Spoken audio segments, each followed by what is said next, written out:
The lawyer's voice. The way questions were repeated when answers weren't clear.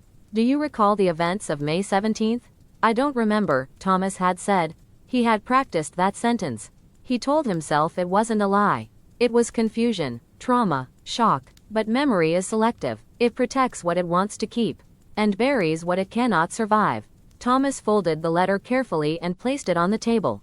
He had not spoken about that trial in 39 years. Most people in his town didn't even know it had happened. They knew his wife died in a car accident. They knew he raised his daughter alone. They knew he worked quietly at the hardware store until retirement. They did not know about the lawsuit. They did not know about the witness testimony.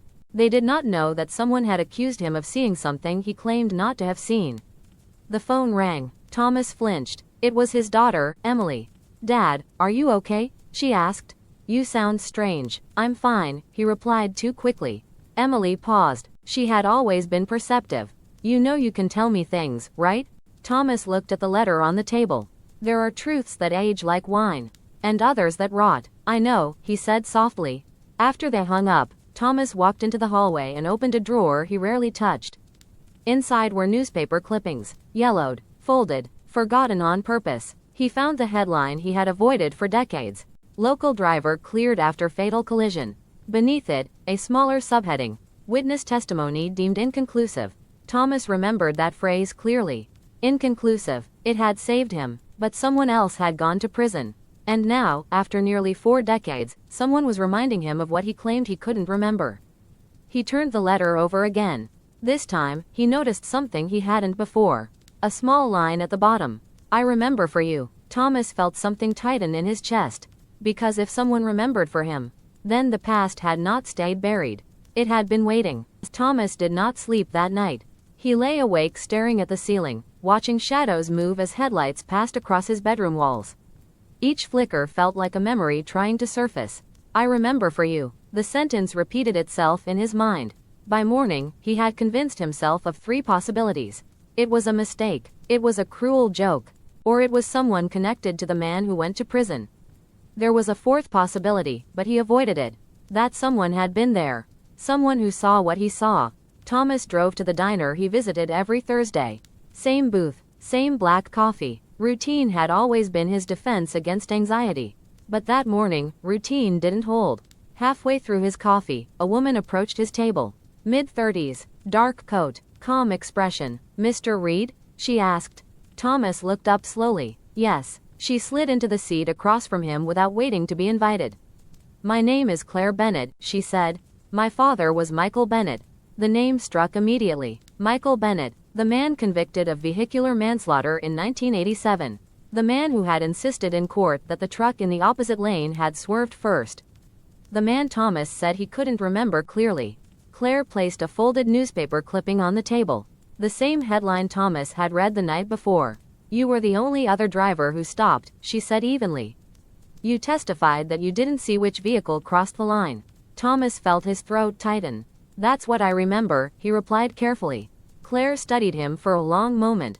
"My father died last year," she said. "He never stopped saying you hesitated." Thomas didn't respond. "He said you saw something," she continued, "and that you chose not to say it." The diner felt quieter than usual. "I told the truth," Thomas said, though it sounded thinner now. Claire leaned back slightly. "Did you?" The question wasn't angry. It was surgical. Thomas remembered the day of the crash more clearly now than he had in years. Rain had just started. The road slick. He had been driving behind his wife's car. She was ahead of him by maybe 50 yards. He saw headlights approaching from the opposite direction. A pickup truck, slightly over the center line. Then his wife's car drifted. It happened fast, too fast, but not invisible. Thomas closed his eyes briefly.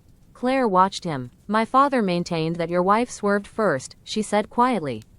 He said she looked distracted. Thomas's jaw tightened. She wasn't distracted. Claire didn't argue. "She may have reached for something," she said carefully. "The police report mentioned a spilled thermos found near the passenger seat." Thomas opened his eyes sharply. He remembered the thermos. He remembered telling her not to pour coffee while driving. He remembered her laughing. And then, the drift, the slight correction, the overcorrection, the truck's headlights jerking, the impact. The court had asked whether he clearly saw which vehicle crossed the line first. He had said he didn't remember. Because remembering meant acknowledging something unbearable. Claire leaned forward. My father served 12 years, she said. He lost everything, and maybe he deserved part of it. I'm not here to rewrite history. I just need to know whether you left something out. Thomas felt his hands tremble slightly under the table. You think I lied, he said. I think you were grieving, Claire replied. And grief doesn't always tell the whole truth. Thomas looked out the diner window. He had spent nearly 4 decades living inside the version of events that allowed him to survive. If he had said his wife drifted first, even slightly, the case might have shifted. If he had admitted uncertainty, real uncertainty, not selective amnesia, the outcome might have changed. Instead, his hesitation hardened into testimony. I don't know what good it does now, he said quietly. Claire held his gaze. It doesn't change the past, she said. But it changes whether you carry it alone. Thomas swallowed. He thought of Emily. He thought of the years he told her the accident was simple. Clear. Unavoidable. He thought of Michael Bennett sitting in a cell replaying the same rainy afternoon. And for the first time in decades, Thomas allowed the memory to move without stopping it. He did remember. Not everything, but enough. Thomas sat in the diner long after Claire finished speaking. Rain had started again outside. Light, steady, the kind that makes roads shine. For a moment, he was no longer 68. He was 39, following his wife's car down a 2-lane highway, watching her brake lights glow faintly through drizzle. He remembered something now that he had refused to hold onto before. She had reached toward the passenger seat.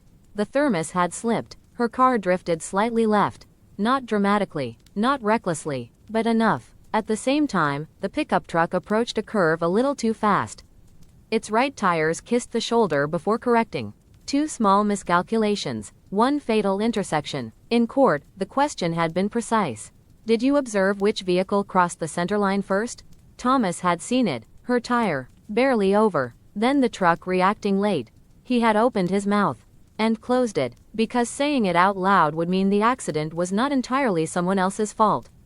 It would mean his wife was human, fallible. It would mean he had to live with something far more complicated than blame. So he chose the version that felt survivable. I don't remember. Claire's voice pulled him back. Mr. Reed, she said softly, I'm not asking you to accuse her. I'm asking you whether the silence was intentional. Thomas met her eyes. Yes, he said. The words settled between them like a verdict. Claire did not look angry. She looked relieved. My father always said you paused too long before answering, she said. He believed that pause meant something. It did, Thomas admitted. The rain tapped against the diner window. He shouldn't have been driving that fast, Thomas continued quietly. But she drifted first, just slightly. Claire nodded once, absorbing it. My father told me the same thing, she said. But no one believed him. Thomas felt something loosen in his chest. Not absolution, but alignment. I thought protecting her memory meant protecting her from blame, he said. I didn't understand that it meant giving all of it to someone else. Claire folded the newspaper clipping carefully. I can't change what happened to him, she said. But hearing you say it matters. Thomas nodded. I'm sorry, he added. And this time, it was not a reflex. It was recognition. Claire stood. Then don't keep it buried anymore, she said gently. Tell your daughter. After she left, Thomas remained seated, listening to the rain. He thought about Emily, about the version of the story she had grown up with. Clean, clear, simple. Life rarely is. That evening, he called her. Can you come over? He asked. When Emily arrived, he handed her the letter. I told the court I didn't remember, he said. But I did. He explained the drift, the thermos, the hesitation, the fear. Emily listened without interrupting. When he finished, she sat very still. You loved Mom, she said finally. Yes, and you were protecting yourself too. Thomas nodded. I think so. Emily reached across the table and took his hand.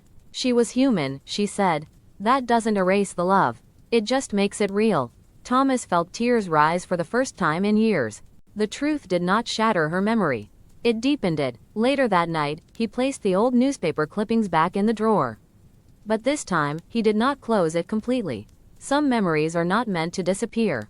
They are meant to be carried honestly. And for the first time in 39 years, Thomas no longer felt alone with that rainy afternoon. The silence had protected him once. But the truth had finally released him.